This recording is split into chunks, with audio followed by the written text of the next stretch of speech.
Good morning. Follow this tutorial to go from an outline to a finished painting in about an hour. You'll find the whole free lesson at watsonwatercolor.com. Before applying paint, you could paint liquid masking onto the moon and roofs to save the white, or you can paint them white at the end. For this tutorial, we'll be using 4 colors: dark blue, light blue, red, and dark green. Wet the sky with clean water down to the snow line, going around the big pine tree in the front. For the sky, paint in some dark and some light blue, going in a diagonal pattern.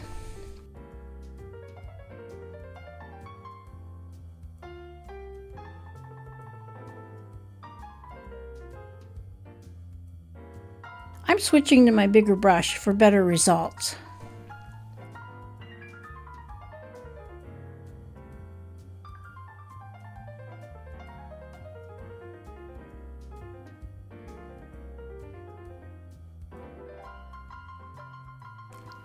Your sky can stay just blue, or you can add a little bit of your red in with the blue for a warmer feeling. At this point, I should have wiped off the excess paint from the edges of my paper, but I got too busy mixing colors and just forgot. This is going to wick back in and create a bloom that we'll have to fix later. While the sky is still wet, paint the distant trees with blue and a little bit of dark green.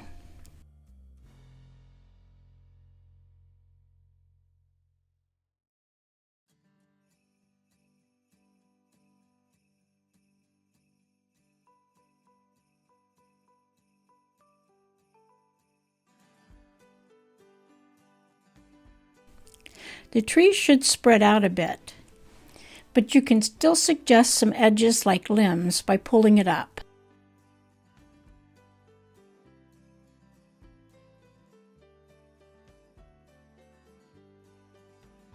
Don't forget to paint the tree mass on the left side.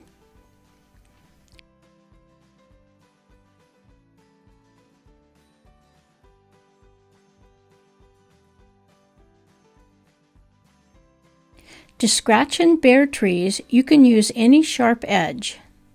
I'm using a razor, but many people use a credit card cut in half.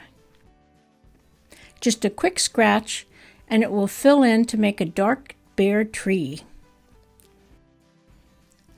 The distant pine trees are mostly dark green, but you can still add in some of the dark blue for variety.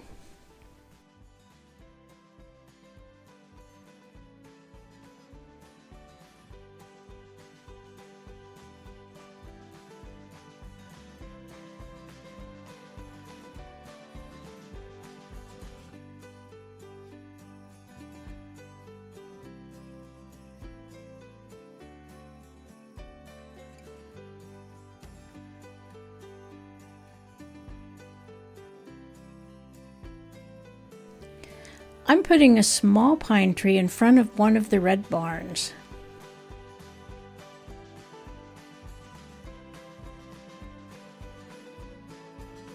Now this is dry. The first coat of paint on the snow-covered pine tree is just light blue.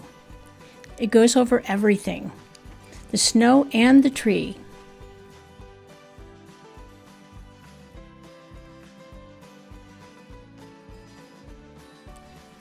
I decided to put in a few areas of red also.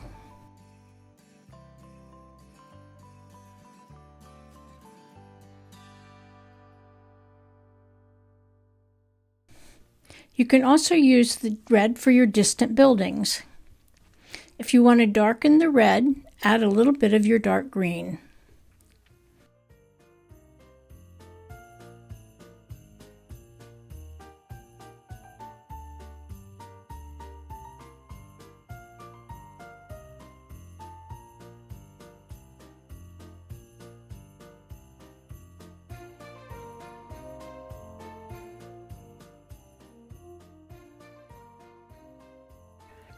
When that's dry, paint the second coat of paint on the big pine tree. That's dark green that goes around everywhere that isn't snow. I'm having a hard time seeing my lines, but any amount of snow is fine.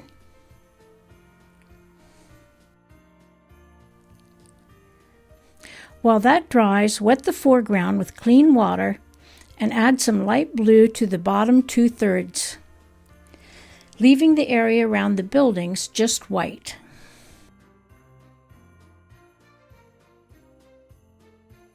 Now's the time to remove the masking if you used it.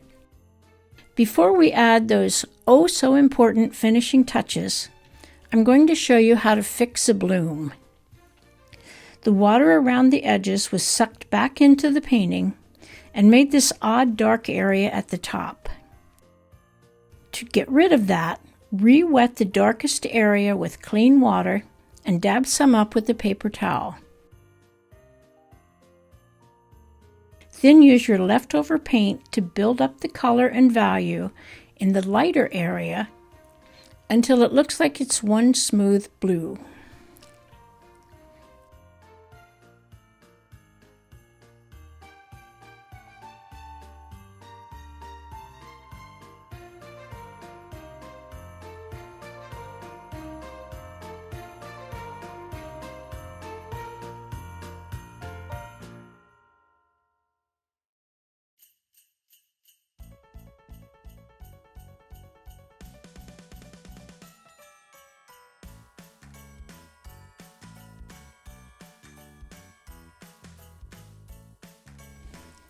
To fix raggedy edges on your buildings, you can use more leftover color to smooth the edges from the outside in,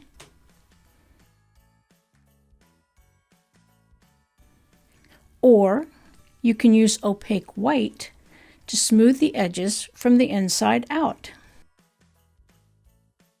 Add sparkle to your tree by painting white highlights on the outside edges where the moonlight would be hitting it.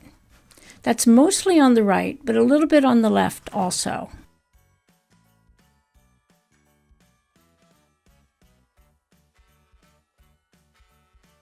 Then you can soften the white edges by rubbing the inside edge gently with a damp brush.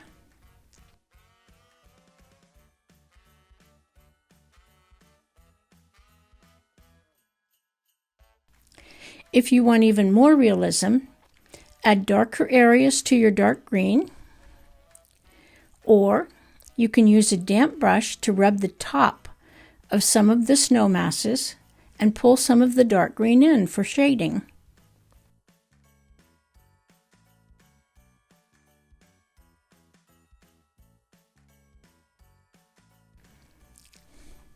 Last, I'm tapping a brush loaded with white paint onto my finger to spatter falling snow on my painting.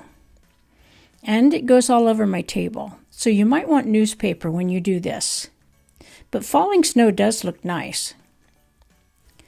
This is a simple basic landscape. There's lots of ways to make it unique, like pulling some blue across the moon, but yours doesn't have to look like mine. Every painting is different, and every painting is great. I hope your cards turn out well. Happy painting!